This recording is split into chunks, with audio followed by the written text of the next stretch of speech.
Salam sejahtera. Apa jadah perguna kunut nazila mantan pemimpin PAS hentam bekas partinya? Seorang mantan pemimpin PAS menemplak bekas partinya yang memperguna doa kunut nazila kepada sesama umat Islam.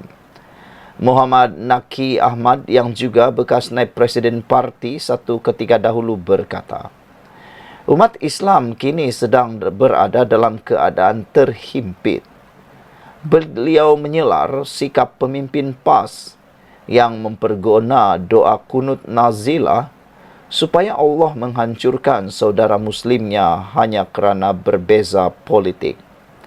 Umat Islam sememangnya berada dalam keadaan terhimpit, tulis beliau. Apalah jadahnya, orang Islam sendiri berdoa pula supaya Allah menghantar bala tenteranya untuk menghancurkan saudara muslimnya yang hanya berbeza faham politik. Doa yang dihantar untuk musuh dituju untuk orang Islam, kata Muhammad Naqi, yang juga bekas yang dipertua Yayasan Dakwah Islamiyah Malaysia Yadim dalam satu hantaran di Facebook baru-baru ini. PAS sebelum ini mempertahankan sikap ahli parlimen mereka bersama Perikatan Nasional yang membaca kunut nazilah selepas Wan Ahmad Faisal, Wan Ahmad Kamal digantung 6 bulan daripada menyertai sidang Dewan Rakyat. Mursidul Ampas Hashim Jassin berkata, bacaan tersebut wajar kerana membaca kunut nazilah tidak hanya terhad kepada situasi berdepan dengan peperangan. Sebaliknya, kata Hashim, pada pandangan peribadinya, doa itu boleh dibacakan jika ada jemaah Islam yang membawa perjuangan agama ditekan oleh pihak lawan. Saudara-saudara sekalian, dengan jawapan daripada Hashim Jassin itu, orang mula bertanya-tanya. Mereka kata, adakah orang lain ataupun parti kerajaan yang tidak sama dengan PAS dan Perikatan Nasional dianggap tidak memperjuangkan jemaah Islam, tidak memperjuangkan Islam pula? Itulah yang menjadi persoalan netizen dalam ruangan komen. Hari ini juga, walau terkinja gembira apabila hanya sekadar orang Arab sebut Sanusi boleh, walau pula dengan penuh bangga gembira. Penyokong PAS yang umum dipanggil walau dilihat begitu berbangga sehingga menganggap nama besar Menteri Besar Kedah Datuk Seri Muhammad Sanusi Maknor sudah mendunia. Hanya kerana satu konten seorang Arab menyebut Sanusi boleh, walau berpendapat Ketua Pengarah Pilihan Raya Perikatan Nasional PN dan PAS Pusat itu sebagai sudah terkenal di dunia Arab. Nama Datuk Seri Sanusi mendunia, terkenal di benua Arab, tulis seorang TikTokers yang juga penyokong ekstrim PAS.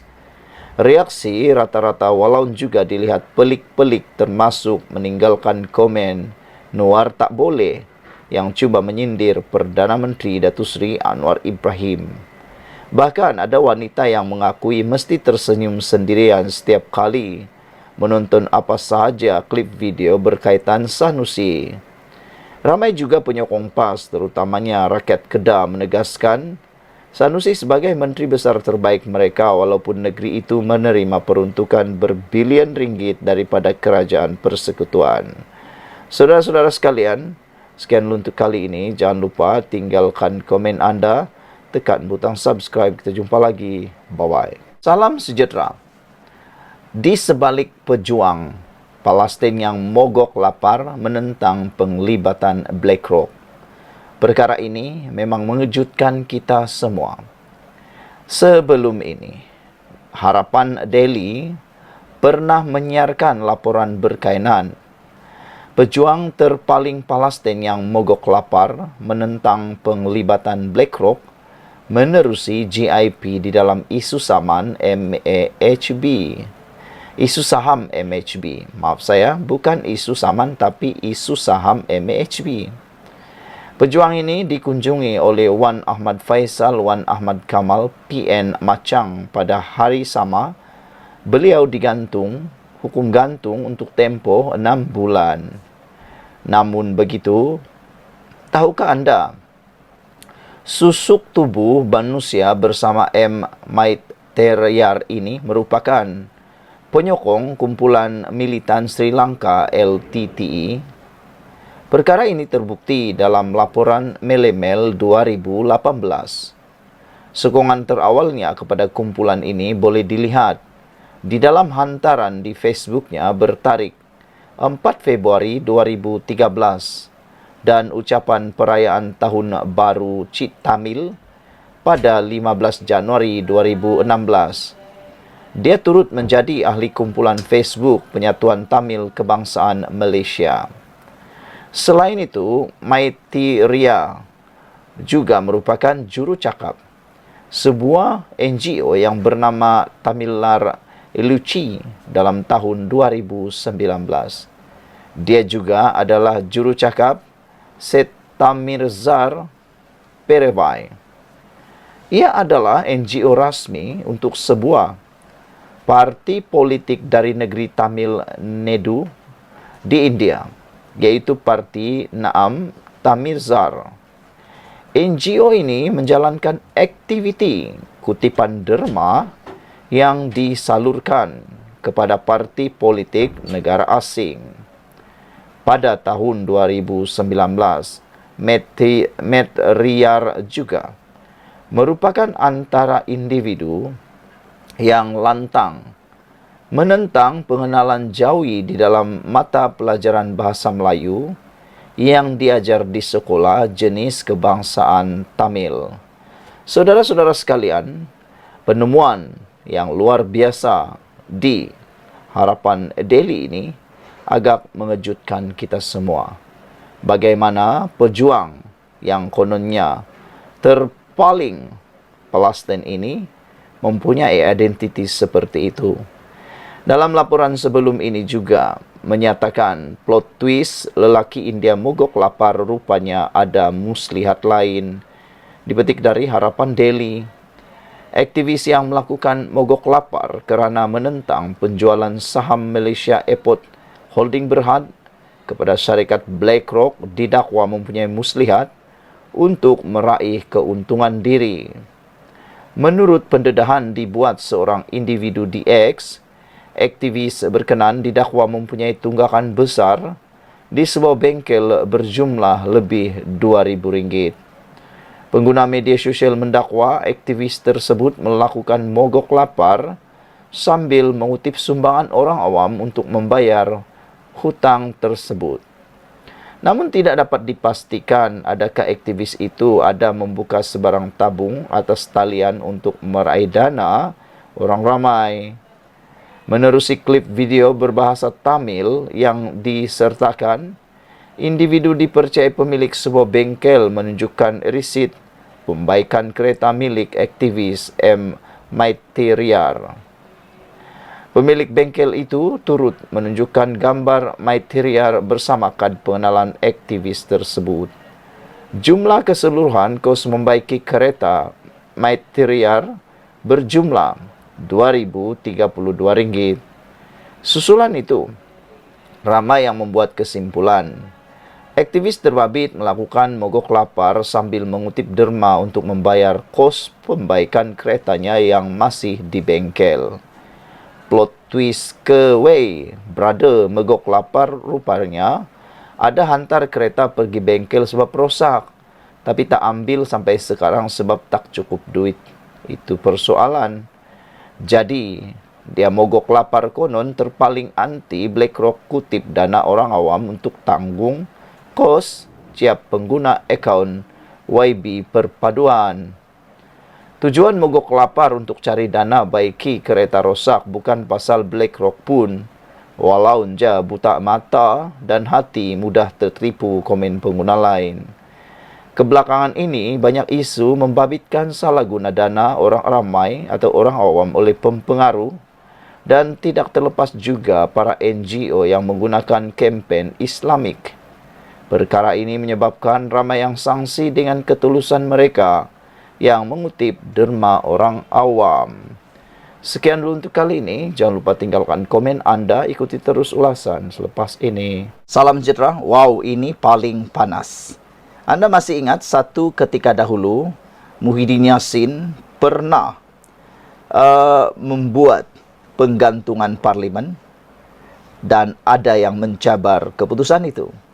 Hari ini pasti satu keputusan ini diumumkan amat getir dan paling tak disangka langsung oleh pemimpin, yaitu Muhyiddin Yassin.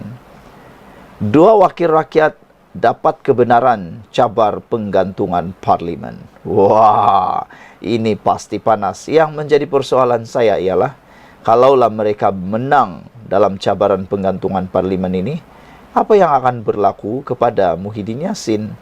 Saya pun tak tahu, saya belum pernah dengar dan saya pun tak pernah baca isu tentang kalau menang dalam cabaran penggantungan parlimen itu, apa pula hukumannya, saya pun tak tahulah.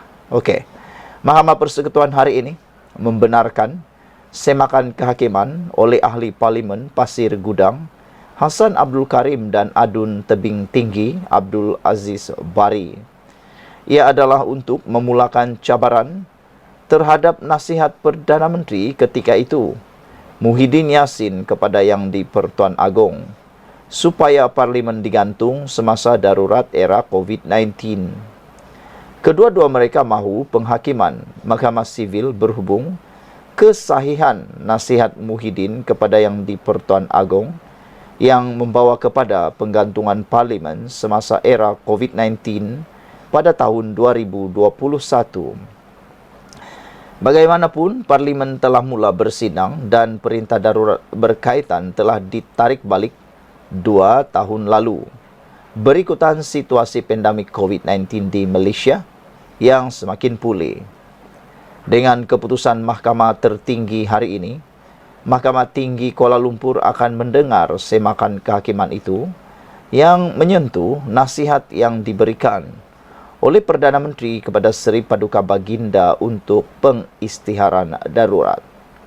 Nasihat Perdana Menteri kepada Yang di-Pertuan Agong dinyatakan dalam perkara 150 Perlembagaan Persekutuan. Hassan dan Aziz memohon perintah mahkamah bahawa keputusan Kabinet Muhyiddin untuk menasihatkan Seri Paduka Baginda mengisytiharkan Seksyen 14 Ordinan Darurat Kuasa-Kuasa Perlu tahun 2021 adalah tidak berperlembagaan, menyalahi undang-undang dan tidak boleh atau tidak berkuat kuasa. Ordinan itu telah menyebabkan Dewan Rakyat dan Dewan Negara digantung buat sementara waktu.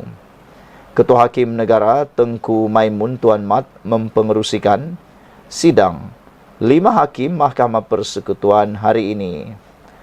Panel itu juga dianggotai oleh Presiden Mahkamah Rayuan Abang Iskandar Abang Hashim serta Hakim-Hakim Mahkamah Persekutuan P. Nalini, Harminder Singh Daliwal dan Rozaria Bujang.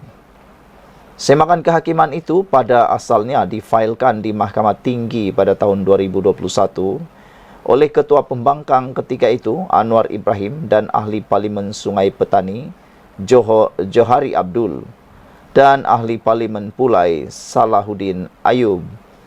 Bagaimanapun, Anwar dan Johari yang kini menjadi Perdana Menteri dan Speaker Dewan Rakyat telah menarik diri manakala Salahuddin meninggal dunia tahun lalu.